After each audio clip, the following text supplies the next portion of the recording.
So guys, the Tinubu's government has been meeting a whole lot of buzz from Nigerians as he celebrates 2 years in office. Nigerians are yet to be convinced that Tinubu has been able to achieve anything for Nigerians. You know, considering the way he rushed that position, he wanted to become president at all costs. If you can remember, all those who tried to oppose Tinubu at primary levels in the party, I mean in APC, were all crushed, you know, by his influence, not because he's more competent than them. And finally, he grabbed power. See where Nigeria is today. He has been receiving a whole lot of buzz, Nigerians trying to tell him how much he has failed the people. For those who believe that, for the fact that they claim he built Lagos, he'll be able to build Nigeria. You can see that Lagos is not Nigeria, neither is Nigeria Lagos. Tinubu has plunged the country into dungeon.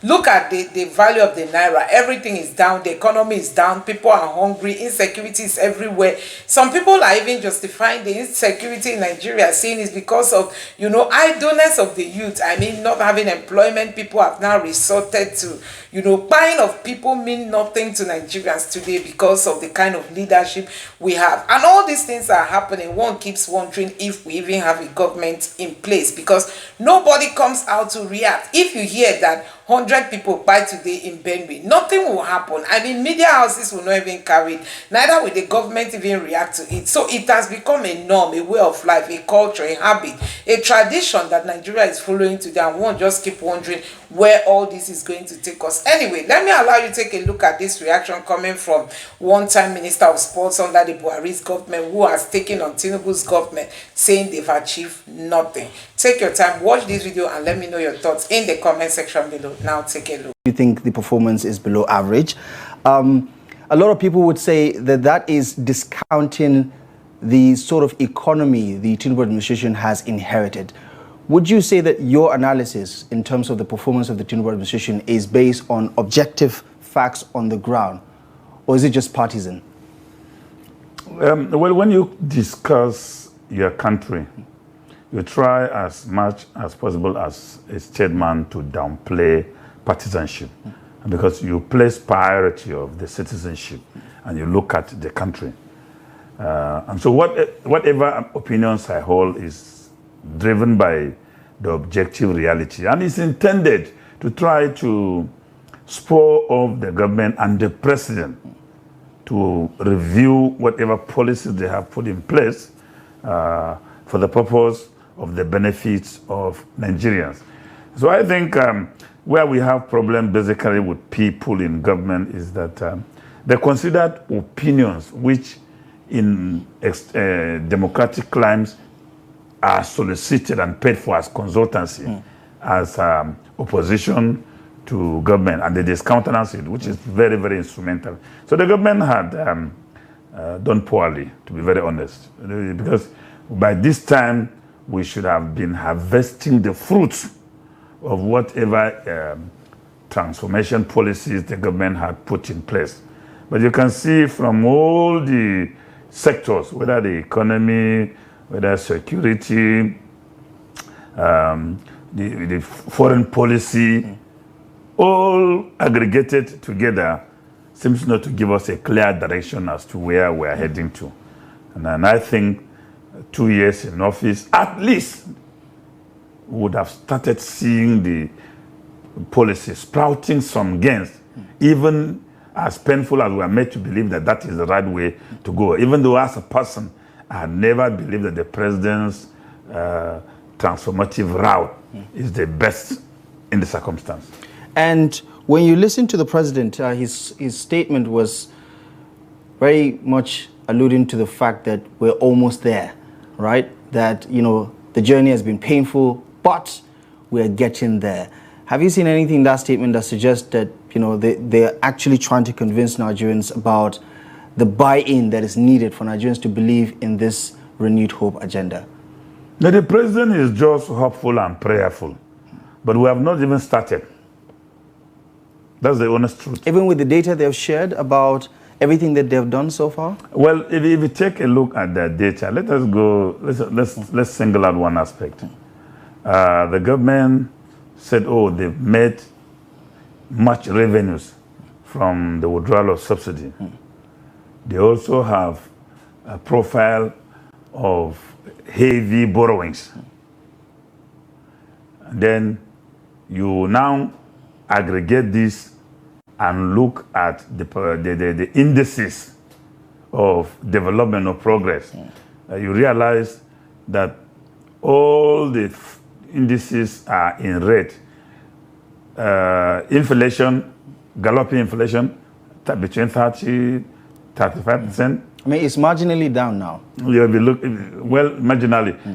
These are statistics being touted all about.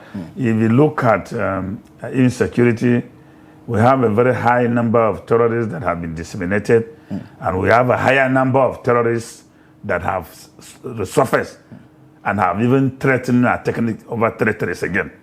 So the more they are killed, the more they multiply. Borno, which was quietly safe after President Buhari had recovered the 21 or so local governments, today the governor is in distress, crying that most of the local governments are falling back again into the hands of the terrorists. And then you have the security approach to the banditry and kidnapping in the northwest, where I have a grouch about, the military approach to it, because they announce, oh, we are going to Zamfara to flush out the terrorists. And we know that the terrorists have forests in neighboring states. So the announcement, I don't know whether it's intended to help them relocate to neighboring states. Then they will go there and bomb empty spaces. And then the next time again, you will have terrorist kingpins surging and making statements and more threatening. So to be honestly with Mr. President, is that his policies have not yet started yielding the desired fruits. You could have statistics from experts, but you know what a president in Nigeria needs is somebody who can look at him in the face and tell him the truth.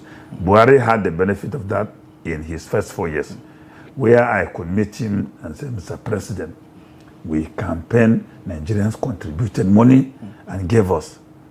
Are Nigerians smiling? You saw the APC National Summit where some of the ministers came, reeled out their facts and figures about their scorecard. Are you implying that his ministers are not necessarily 100% honest with him about what's actually happening on the ground? Let me speak to the president as a patriot. The ministers are dishonest. I've been a minister, so I have a very good knowledge of how the government ministry is managed and progress of how you can record progress in the government ministry. Most of the things the ministers roll out, you can never verify them in real terms. So they are just mere statistics generated on paper. You're not suggesting that they're lying to their boss in front of the nation on live TV? No, they have done that so many times. His official does that regularly with him. Lie to him? Yes, they mislead him. Let me use a more decent word. They mislead him. Because let me give an example of what the National Security Advisor did. The National Security Advisor went before the National Council of State, where you have elder statements, former head of state, chief justices, president of Senate, gathered. And he told them that the bad governance protest was sponsored by foreign countries. And they have arrested terrorists. And they are in custody. And Nigerians were waiting to see the terrorists sponsored by foreign country in court. And everybody was embarrassed and disappointed, including the judge who abandoned her seat and run into her chambers because underage children, malnourished staff were presented in court as terrorists. So this is the evidence of how they have been misleading the president. So these statistics they have been flaunting, none of the statistics is realistic. But let me tell you one of the things that the president has done, which you may hear from me. The road from Jos to Abuja, in the past 3 months, FEMA had mended the road, and you can travel from Abuja to Jos with ease, against when you will spend 5 hours from here to Abuja. So you are now hearing a scorecard now from a toxic mouth. You will believe it. But all those things they are saying is story. If they have done anything, you know I will say it. I mean, the Minister of Works said there are 440 ongoing road projects, including 2,700 kilometers of superhighways. You're saying that these are not verifiable facts that Nigerians can actually touch and feel? It's infrastructure. Yes, in recent times, I have been traveling across Nigeria, and I've been traveling by road. In fact, in the last 5-6 days, I was traversing from here to Ondo, Akure Lagos, and I went to Port Harcourt by air, came back, and then I've traveled from Ondo to Abuja. I've also been in the North Central, where we had all these problems in Benue. You see, what I saw in most places about what they are saying is contractors. There are contractors in some sites that have been mobilized, but it has just been motion without action, because some of the contractors that I passed, let me give an example. The dualization of Ore Ondo Road is still, since 4 months ago, is still not up to 2 kilometers. Just 2 kilometers. They are still stationary. So some of these things they tell the president is they get pictures of this mobilization and continue to present as performance, but they indeed do not reflect the budgetary expenditure of the various ministries on this project. Yeah, but when you consider that some of these road constructions are being built for commissioning by the president, I mean, isn't that, I mean, surely the president is not going to go to an unfinished road project to commission them, right? Is there not a chance that you are maybe oversimplifying or exaggerating, you know, what's actually happening on the ground? They may take the president to commission Lagos to Ibadan, a project which started during Jonathan, but suffered this same fate. Buhari came, a lot of money were sunk into it. In fact, I can remember how many times I voted in council for money for this same project. But as at the last time I was on that road, which is about 3 or 4 days ago, it has not been completed. So it may be one of the roads they will try to link up and take the president there for commissioning.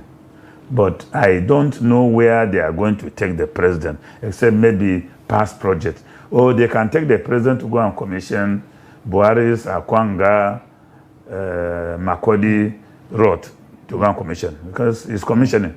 And they will tell the president, no, when we came in, Buhari did not do anything, we completed this. And of course, they did not give the president an initial report of the state of the road before commissioning. And the president is looking for something to present to Nigerians midterm, more so that they have ignited the machinery of campaign. Right. So some have pointed at, you know, opposition figures like you of politically charging the polity by talking about, you know, opposition politics in terms of coalition, in terms of 2027, and we're still some way, you know, there's a lot of time before 2027, and the political campaigns are not officially on yet. That you're part of the distraction that the administration has to deal with because of everything you're doing on the other side, all the noise you're making with your coalition moves and everything other than that. Do you think the opposition figures like you, for instance, should take responsibility for the overcharged political atmosphere in the country right now? No, I think, honestly, Mr. President blew the whistle, and we heard it. So we realized that, the game has started. So blaming us will not be fair. The president celebrating his 1 year in office there were billboards mounted in Eagle Square and in Abuja, everywhere. President Bola Ahmed Tinubu 2027. Posters all over. So the opposition, when we were conducting ourselves within the rules, so when we saw this, we said, okay, well, we cannot join the president to continue to break the rule.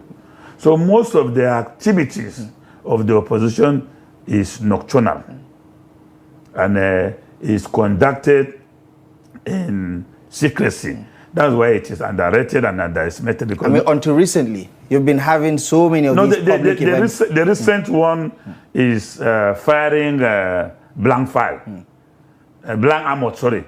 You understand me? Because the president has intensified his own by, endorsement. Almost everybody has endorsed the president. Maybe I will be organizing the comrades will also go and endorse him because and then we get all the imams, all the traditionalists, all the pastors. So we endorse our president for 2027. But the endorsement does not mean that I will support him in 2027. We're only endorsing him to occupy the ticket, which will make it easy for us to defeat him. You think President Tinubu is going to be an easy target for you in 2027? We're not. Actually, the president does not even have a problem with the political class. It doesn't. The problem of the president is with the Nigerian people. This is the first time in over 6 decades of my existence that I could see a president drawing a battle line with the poor. Even the military didn't do this. So it's not with the political class. You know why? All these coalition things we are hearing, they are just trying to organize themselves so that they can serve the country. Because if the poor will be allowed to continue with this hunger, poverty, and hardship, it's going to explode. And when it will explode, it's going to consume everybody. But you see, the coalition now is giving some succor of hope to the poor. So the poor are saying, okay, the coalition is coming, we may have a change. So they are helping the president douse the political tension. Otherwise, I'm telling you, the country would have exploded. So guys, that is it for Tinubu's achievement. Nigerians are still struggling to understand why Tinubu is even trying to come out again 2027, considering that he has colossal failure in his first term in office. Although he has not concluded this term, just the 2 years alone has given Nigerian a clue of what the remaining 2 years is going to look like. Because guess what? Tinubu is not going to find it easy this time. Oil prices are plunging. So it's not as if one miracle is going to happen. If he was not able to manage the resources of this country judiciously when oil prices were stable, let alone now that oil prices are plunging, a country that cannot diversify, a country whose leaders cannot sit down, bring up great ideas on how to move the country forward. It's all about borrowing, and this money ends up in the pockets of people. Nobody cares and nobody talks about what is happening in Nigeria. But you can see now Nigerians have started reacting, telling the Tinubu's government that honestly, they've achieved nothing. Instead, they've disappointed those, the little few who believe they voted for Tinubu because he built Lagos and that way he was going to build Nigeria. But you can see that Tinubu has told Nigerians this time around that he cannot manage this country. And one keeps wondering why he still wants to come out for 2027 presidential election. So guys, and in case you don't know, they are trying to make sure Nigerians don't use PVC to vote. That is another way to cut down on Peter Obi's followership. Because if they say you will not use your PVC, those that already have their PVC now, it's now going to be a waste. They might come up with one document they want you to use for voting. So people have to go and start reapplying all afresh. And by the time you go to apply, they know how they are going to make sure they deny Peter Obi's followers, such documents so that they will not be able to vote. They know that one of the ways now to get Nigerians from not voting for Peter Obi is to reject PVCs, which many people have gotten. When they reject it and they may now say, okay, there is another kind of ID card we are going to give you people. So people will go to start registering from scratch. And that way, they will try to frustrate so many people. And that is the first step in stopping Peter Obi's supporters. So guys, this country is heading to nowhere. Also, you may have learned that these politicians wants to stop INEC. Take INEC's power off from that. INEC will not be able to register political parties. That tells you that, assuming the coalition say they want to register a political party today, this law that they want to pass will now make INEC not to be able to register them, and these politicians will go ahead to frustrate any plan to register a new party. So there are so many plans they are trying to use to make sure Tinubu comes back in 2027, despite knowing that Tinubu has got nothing to offer Nigerians. Anyway, let me know what you think about this in the comment section below. Please don't forget to subscribe to the channel, turn on the notification bell. Please give this video a like so that YouTube can recommend it to others, and drop your thoughts in the comment section below. Thank you.